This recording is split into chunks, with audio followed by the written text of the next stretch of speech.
Dominant census ഉപയോഗിച്ച് പഠിക്കുക. അതായത് നമുക്കറിയാം നമ്മുടെ ഒരു ക്ലാസ്സിൽ ടീച്ചർ ക്ലാസ് എടുക്കുവാണെങ്കിൽ അതിന് 3 രീതിയിലാണ്. അതായത് ടീച്ചർ പറയുന്നത് കൊച്ച് കേട്ട് മനസ്സിലാക്കുന്നു. പിന്നെ ടീച്ചർ എഴുതുന്നത് കൊച്ച് കണ്ട് മനസ്സിലാക്കുന്നു. പിന്നെ കൊച്ച് ടീച്ചർ പറഞ്ഞ കാര്യം ഇങ്ങനെ എഴുതി അല്ലെങ്കിൽ ഫീൽ ചെയ്ത് ചെയ്യുന്നു. അപ്പം നമ്മുടെ വെർബൽ സെൻസസ് ഉണ്ട്, ഓഡിറ്ററി സെൻസസ് ഉണ്ട്, കൈനസ്തെറ്റിക് സെൻസസ് ഉണ്ട്. വെർബൽ സെൻസസ് ആണ് കേട്ടോണ്ട് പഠിക്കുന്നത്. വിഷ്വൽ എന്ന് വെച്ച് കഴിഞ്ഞാൽ കണ്ടോണ്ട് ഒരു കാര്യം പഠിക്കുന്നതും, കൈനസ്തെറ്റിക് എന്ന് പറഞ്ഞാൽ ഫീൽ ചെയ്ത് നമ്മൾ വരച്ചും ചാർട്ടൊക്കെ വരച്ച് ചെയ്യുന്നത്. അപ്പം ഓരോ കുട്ടികൾക്കും ഇതിൽ ഏതെങ്കിലുമൊക്കെയാണ് ഡോമിനന്റ്. നമുക്കിപ്പോൾ ഒരു കുട്ടിക്ക് വായിച്ച് പഠിക്കാൻ അല്ലെങ്കിൽ കേട്ട് പഠിക്കാൻ ഇഷ്ടമെങ്കിൽ മറ്റേ കുട്ടിക്ക് അത് കണ്ട് പഠിക്കാനായിരിക്കും ഇഷ്ടം. ചിലർക്ക് അത് എഴുതി പഠിക്കാനായിരിക്കും ഇഷ്ടം. അപ്പോൾ ഓരോ കുട്ടിക്കും ഏത് രീതിയാണാവോ അതിനെ നമ്മൾ പ്രോത്സാഹിക്കണം. അപ്പോൾ അയലോകത്തുള്ള ഒരു കുട്ടിയെ ഉറക്കം വായിച്ചാൽ പഠിക്കുന്ന പറഞ്ഞാൽ നമ്മുടെ കുട്ടി അങ്ങനെ വായിച്ചെന്ന് ഓർത്താൽ അവർക്ക് എല്ലാം ഗ്രാസ്പ് ചെയ്യണമെന്നില്ല.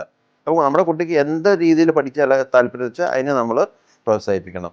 അതെ നമ്മുടെ ഡോമിനന്റ് സെൻസസ് എന്താ കൊച്ചിന് എന്താണാവോ അതിനെ ഉപയോഗിച്ച് ചെയ്യുക. അപ്പം ഓഡിറ്ററി സെൻസസ് ഡോമിനന്റ് കുട്ടികൾക്ക് അവർക്ക് ഉറക്കം വായിച്ച് പഠിക്കാൻ ഇഷ്ടമാണ്, ടീച്ചർ പറയുന്നത് കേട്ട് മനസ്സിലാക്കാൻ ഇഷ്ടമാണ്, അവർ ടേപ്പ് റെക്കോർഡർ കേട്ട് അത് റെക്കോർഡ് ചെയ്തിട്ട് അത് കേട്ട് പഠിക്കാൻ ഇഷ്ടമാണ്. അങ്ങനത്തെ രീതിയിലൊക്കെ അവർക്ക് യൂസ്ഫുൾ ആവും. വിഷ്വൽ കുട്ടികൾ എന്ന് വെച്ച് കഴിഞ്ഞാൽ അത്തരം കുട്ടികളാണ് കണ്ടു പഠിക്കുന്നത്. അപ്പോൾ അവർക്ക് അങ്ങനത്തെ കുട്ടികളാണ് അവരുടെ മുറിയിലൊക്കെ ഇങ്ങനെ ഓരോന്ന് എഴുതി വെച്ച് ഇങ്ങനെ ഒട്ടിച്ചൊക്കെ വെക്കും. ഓരോ ഡയഗ്രാംസോ അല്ലെങ്കിൽ ഓരോ ഇൻഫർമേഷൻ ആക്കി ഒട്ടിച്ച് വെക്കും. അത് കണ്ട് അവർ ചെയ്യും. ഇപ്പോൾ ടീച്ചറിന് എന്തെങ്കിലും എഴുതുവാണെങ്കിൽ അത് കണ്ടായിരിക്കും അവർ ചെയ്യുന്നത്. കൈനസ്തെറ്റിക് കുട്ടികളാണെങ്കിൽ അവർ ഫീൽ ചെയ്ത്, അപ്പോൾ അവരെപ്പോഴും അവർക്കൊരു ബോർഡ് കൊടുക്കുകയാണെങ്കിൽ അവരിങ്ങനെ എഴുതി ചാർട്ടൊക്കെ വരച്ച് അവരിങ്ങനെ ഡയഗ്രാം ഒക്കെ വരച്ച് അതിനെ കണക്ട് ചെയ്ത് ഓരോ ചാർട്ടും ഡയഗ്രാം ഒക്കെ വരച്ച് അങ്ങനെ ഫീൽ ചെയ്ത് ആയിരിക്കും അവർ പഠിക്കുന്നത്. അപ്പം ഇത്രയും ഡോമിനന്റ് സെൻസസ് ഏതാണാവോ അതിനെ പ്രോത്സാഹിപ്പിക്കുക.